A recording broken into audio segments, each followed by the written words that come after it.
Last video I talked a little bit about like generational trauma and how in a lot of ways the Latino or Mexican culture can be codependent and toxic, right? And the idea of collectivism versus individualism. And I want to talk a little bit about how I feel that affects my mental health and really contributes to all of these different diagnoses I have, like major depressive disorder, generalized anxiety disorder, ADHD. Maybe not the cerebral palsy, right? The cerebral palsy is just something that happened. Um, I was a premature baby, so a lot of times premature babies will have these conditions like CP, which I just happened to be one of those. But I would be lying if I can't have a channel that talks about like my struggles with mental health and then not talk about my upbringing and how being an immigrant and a child of immigrants has affected my identity and my mental health. So I'm going to go into that now, and I may or may not lose followers for some of the stuff that I'm going to say, but it's just what it is, right? I was not born here. I was born in Mexico. And I talked a little bit about this in a previous video. My parents brought me here when I was about 3 years old. Because when I was born, um, my parents said I was a really smart baby, a really smart toddler, that I was speaking in full sentences before I even turned 2. I don't know if that's true or not, but that's the way that they kind of describe it. Even though they felt like I was intellectually or cognitively advanced for my age, I was nearing 3 years of age and I still wasn't walking. I was crawling, so clearly there was a developmental delay there, right? And so the way my mom describes it to me is she and my grandma took me to a doctor and asked the doctor what was wrong with me. And they ran some tests, and the doctor said, "Your daughter has cerebral palsy." And they were super emotional about it. And I feel like a lot of the women in my family are like drama queens, and I feel like a lot of it is probably due to the fact that we grew up watching novelas, which are soap operas, but they are so dramatic. Like if you ever like watch these Mexican soap operas, I watched them growing up, right, as a child. But now when I look back at it, it's like, oh my gosh, so much drama. And they're very much a part of the Latino culture, right? So the way that my mom explains it is my grandma was crying. They were like kind of in shock. And my grandma said, "Well, isn't there anything that you can do to help her? Like, what can we do?" And the doctor very kind of crudely and bluntly said, "Cerebral palsy is a problem with the brain. So the only way for this to be fixed is if we cut off her head and literally put on a new head on her with a new brain," which seems kind of odd that a doctor would say that, right? But this was back in the early 90s and it was in Mexico, so I don't know, maybe it did happen that way. My dad's a musician, and he used to come back and forth from Mexico to the US to tour. He plays the guitar and he's a singer. And he also stutters, and he sings beautifully. And that's part of the reason why I got into the whole field of speech therapy. But anyway, um, yeah, after that, they decided, okay, we're going to go to the US and we're going to see if we can kind of find better medical treatment for her. And so they did. And mom didn't, they came over illegally, right? So my dad had a visa, but he overstayed the visa. My mom didn't have the visa. She just kind of crossed the border with me and my brother, who at the time was, I want to say my brother was 5 or 6, and I was almost 3. Um, and so growing up for a large part of my life, up until I was, see, how old was I in 2015? Let me count. Up until I was maybe 24, I was undocumented. Because, contrary to popular belief, and I think that this is what divides a lot of people who say, you should have done it the right way, you should have came over the right way, your parents should have done this. Um, there is no line for a lot of people to get in to come over here the legal way, right? There, and I'm not an attorney, but this is something that I've learned throughout my life, trying to become a U.S. citizen, which I am now. Officially, I became a U.S. citizen in 2021, and I became a legal U.S. resident in 2015. But up until then, I was undocumented, and not by choice, right? You can become a U.S. citizen if you're married to a U.S. citizen spouse and you came over here with a visa, right? That's one of the pathways to citizenship. And it takes many, many years, right? There's another pathway to citizenship. I think if there's a U visa. So if you came over and you were the victim of a crime here in the U.S., like a robbery or like a physical crime, maybe you were abused, or you can apply for a U visa, and that takes also many years, and eventually you can become a citizen. So there are certain criterias that you have to meet to be able to apply for. You have to fit into one of these categories. I'm sure there's other ways that I can't think of right now. But the point is that there is no pathway to citizenship. There are no categories for people who came to the U.S. illegally, like I did when I was like 2 or 3 years old. It's not like I had much of a choice, right? And a lot of these people that we call dreamers, that their parents brought them to the U.S. when they were little, it's not like they could have told their parent, like, oh, no, go back and see if you can apply for a visa. Do it the right way. No, like it just happened, right? It just is. So for someone who came over here without any documents and they don't have a visa, who's, someone undocumented who didn't come over with a visa, there is no pathway, there's no line that they can get into to say, I'm going to apply for citizenship now. Because just the fact that they crossed over illegally, right, without a visa, bars them from even being eligible to apply to become a citizen. So many, and that's just kind of a tidbit that I want to throw out there, right? Many undocumented immigrants who came over illegally have not applied for citizenship, not because they like being here undocumented, but because there is literally no pathway for them to come here, for them to apply. They would have to go back to their home country and in many cases have a minimum of a 10-year ban before they could come back to the U.S. Or try to apply legally. And that this is something that happened to my grandmother. She was banned from the U.S. for many years. And she only just recently got a visa so she could come kind of visit us and, go back and forth. Anyway, so I hope that makes sense. The reason that I was able to apply for citizenship is because there are very few exceptions to the rule, right? The whole rule where you came over here illegally, you are not even eligible to apply to become a citizen. Like you're not, you know. And one of those exceptions, which I wasn't even aware of, when I met my son's dad, we met in high school, and I've talked about this before. We've been friends for many years, and we started dating. And we got married when I was like 20 years old. And we tried to go to an immigration attorney and say, look, he said, what can I do to help her become legal? What can I do to help her become a citizen? The first lawyer that we went to said she would have to be barred from the U.S. for many years to come because she came in illegally, even though she was like 2 or 3 and didn't have a choice, But then I did some research, and turns out there's something called parole in place. This was back in the day, right? When I initially tried applying for citizenship back in like 2013.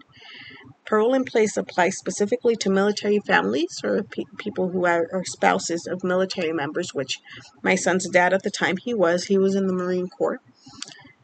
And they will put in a request for the family member who came in undocumented, illegally, without a visa, to be pardoned. And so that pardon, once that kind of crime is forgiven, if that pardon goes through and USCIS, which is United States Citizenship and Immigration Services, approves that pardon, and then I can move forward and finally apply to become a legal resident, a permanent U.S. resident. And then once I've had my residency for like 3 to 5 years, then I can apply to become a citizen. So that's why it kind of took so long. But if it had not been for that parole in place, that it makes an exception for military families, and if my husband, he hadn't been in the military, there would have been no exception for me. No way for me to be like, all right, I want to apply for citizenship now because I'm tired of being undocumented. I guess I just kind of got lucky. And that took years, and I was placed in deportation proceedings in the middle of it. I almost got deported, and I was pregnant with my son at the time, and I remember it was a nightmare. So 2015, after having been undocumented for many years, I finally became a legal permanent resident, so I got my green card. And in 2021, I finally became a U.S. citizen. And this takes, again, time and thousands of dollars. So it's not easy or inexpensive or cheap by any means, right? But I can guarantee you that for those undocumented people like me or like my parents, if they could afford, if there was a way that they could get in line to apply for citizenship, they would find a way to do it. They would find a way to get that money just to be able to live here legally. So that's kind of like my backstory. And I feel like being undocumented for so long really affected my sense of identity because my parents were always kind of fearful of authority figures. So, like there's a police behind us. We better be careful. Always keep your head down. Don't make too much noise. Don't stand out too much because we are here as undocumented or illegal immigrants. Which, by the way, they are now going through a process of the U visa because my mom, she worked at a 99-cent store as a cashier for a very long time, and she was robbed at gunpoint, and it was very traumatic. And this was years ago, and we didn't know about the U visa until recently, but we were able to kind of submit that paperwork for her to start the process to become a legal permanent resident. But right now, the wait time just to get a work permit with a U visa is about 5 years. So we still got a little bit of a wait time to go. But now at least she has a pathway to citizenship, which she didn't have before. Anyway, growing up undocumented was tough. I grew up here, so this is the place that I knew as home, right? I spoke only Spanish at home with my parents because they only spoke Spanish. I did a lot of the translating, like at doctor visits and stuff, like my older brother did too. But at the same time, because I was undocumented, I felt like I didn't quite belong here, even though I was raised here and I grew up here. And then when when family from Mexico would come over, or even recently when I've gone to visit family from Mexico, I also feel like I don't belong there because even though I'm fluent in Spanish, they're on a whole other level of fluent. And even though I grew up in a very Mexican household and kind of, kept that culture here, I don't feel like I belong there, but I also don't feel like I belong here. I don't know if that makes sense, but it's almost like dreamers or people who grew up here, who grew up in a household or first generation, students or first generation Americans, have their own different culture. They're not exactly American and they're not exactly like Mexican, or it's like you're not Mexican enough to live in Mexico and fit in perfectly, but at the same time, because you were undocumented or you are undocumented, you also don't feel like you fit in here a lot of the time. And I'm very grateful for all the opportunities that I've been afforded here in the U.S., right? I mean, it was here where I got physical therapy for my cerebral palsy, and I learned to walk, and I got my bachelor's degree and my associate's degree, and I started working as a speech therapist, and I'm going through graduate school. None of these opportunities would have been possible, I don't think, in Mexico, and if they had been, they would not be. They would have probably been very expensive. And because the US really gives so many opportunities to people who are disabled, which I am, once I became a citizen, once I became a permanent resident, really, it became easy for me to find all of these resources that I could then take advantage of. Like the DOR pays for a lot of, like, for my textbooks and my tuition and all that. So that makes graduate school affordable for me. So am I grateful that my parents brought me to the U.S.? Absolutely. I felt like they did what they had to do. Cannot imagine what they must have gone through, and how hard it is to cut roots and cut ties and come to an unfamiliar country where you don't speak the language and try to make a life for yourself and your kids. Because I'm 34 and I still live with them. I still can't imagine living out on my own. So yes, I'm grateful. But also I feel out of place a lot of the time. I'm not patriotic. I don't think I've been particularly patriotic when it comes to, like, Mexican stuff either. But, like, the 4th of July recently passed, and my son had a parade that he went to for his Cub Scout. We recently put him in Boy Scouts, but he qualifies for Cub Scouts because you don't qualify for Boy Scouts until you're a certain age and you level up. Now, one of the things they did is that for the 4th of July, they had a parade, right? They went to a parade, a 4th of July parade. And it's very patriotic, you know. And I just did not feel that patriotism. I felt out of place, and I'm like, why do I feel like this? I've been raised here. I've lived here my whole life. And I wouldn't say it's because I'm ungrateful. I'm definitely very grateful about all the opportunities that have been afforded to me here. But I feel like I don't fit in anywhere. And I think that definitely has affected my sense of identity. I think it definitely has added to my anxiety and my social anxiety and my depression and my huge imposter syndrome that I'm having right now. The imposter syndrome is constantly bothering me at work. I feel like I don't belong. I feel like I'm not good enough. I feel like I don't know what I'm doing. And yes, childhood trauma and living in a kind of toxic, kind of codependent almost culture where everything and everyone is just enmeshed. I'm sure that plays a part in it. But I have to tell you that growing up as an undocumented immigrant was not easy. And I'm something that people would call white passing, right? So I'm very light skinned.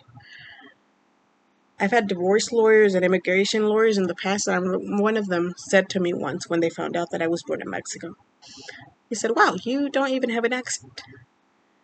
I don't even have an accent. No, I don't. I literally wasn't even 3 years old when I got here. I was raised here. I already spoke Spanish by the time I got here, which made things easier, you know. Being bilingual, I think being bilingual is always a blessing. But the fear that I know my parents felt for authority figures, for being found out, for something going wrong, you know. My dad he wasn't deported, but at one point his visa was denied and he couldn't come back to the US. And my whole family system was chaos because he was the breadwinner at the time. He was the one who brought home most of the money that we lived on. I remember that was when I was a senior in high school, and we had to move out of the house that we had been living in for a very long time to a different house. And my mom had to start working even more than she usually was to be able to try to afford rent and all this stuff. And it was just a very chaotic and scary time for me. And I think that, again, all of this just adds to my mental health problems that I have. It's growing up with all this fear surrounding, what if they get deported? What if I get deported? I remember I graduated from high school and got accepted to a university that I had applied to.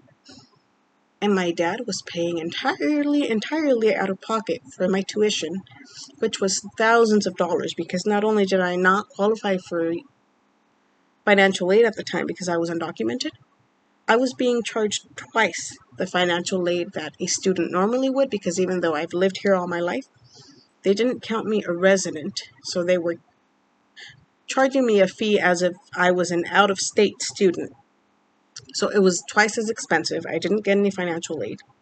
My dad was working his butt off, and my mom to pay for my classes and my tuition and my textbooks entirely out of their pockets, only for me to fail college algebra not once, but twice, and then get sent to a community college because they said, you keep failing this class, we can't have you here anymore. Go finish it at the community college, and once you're done with that, then we'll accept you again. But honestly, that was the best thing that could have happened to me, because community college is so much cheaper, and in the end, we all have to take the same general education classes. No matter what our major is, we all have to take, like English, math, and like science and history. And I did a lot better at the community college level than I had done at the university level. I got my associate's degree in liberal arts with a certificate in graphic design. And then I wanted to go on to university, but I couldn't because I couldn't afford it. And I didn't want my parents to have to bear that burden of trying to afford college for me. So I stopped going to college for a few years. That's around the time I got married. I had my son. Once I became a permanent resident, things got easier for me because then I stopped being charged double the tuition, and then I also was eligible to apply for financial aid, and I was eligible to apply for the DOR, or the Department of Rehabilitation, that helps disabled people pay for college. And so things got a whole lot easier for me from there. That was back in 2015. But yeah, I don't know. I sometimes feel like I don't know who I am. I don't know where I belong. I felt out of place at the 4th of July parade. But even at the Cinco de Mayo parades, I wouldn't say I feel out of place because my dad was a musician, and that's kind of the music and the culture that I grew up with. But I also don't feel as patriotic as like my parents and, uncles and aunts. So, not Mexican enough for Mexicans in Mexico, but also like not American enough for Americans here, right? Which is kind of weird to say because America is very much a melting pot of all these different like cultures and languages. So um, you would think it would be easier, which in some ways it is, but at the same time that doesn't. I don't know. My sense of identity is just, it's not very clear at this point. Yeah, that's all I wanted to talk about today.